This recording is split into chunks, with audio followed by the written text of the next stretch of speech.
Today TV Telugu. Kuppam Chittoor జిల్లా నియోజకవర్గం Kuppam municipal పరిధిలోని లక్ష్మీపురంకు చెందిన పలువురు తెలుగుదేశం పార్టీ నాయకులు కుప్పం రెస్కో చైర్మన్ సెంధిల్ కుమార్ ఆధ్వర్యంలో నేడు వైసీపీ తీర్థం పుచ్చుకున్నారు. ఈ సందర్భంగా సీఎం జగన్మోహన్ రెడ్డి సమక్షంలో పార్టీలో చేరారు.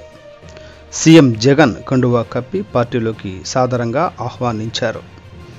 రాబోయే ఎన్నికల్లో కుప్పంలో ఎమ్మెల్యే భరత్ను గెలిపించాలని సీఎం జగన్ సూచించారు.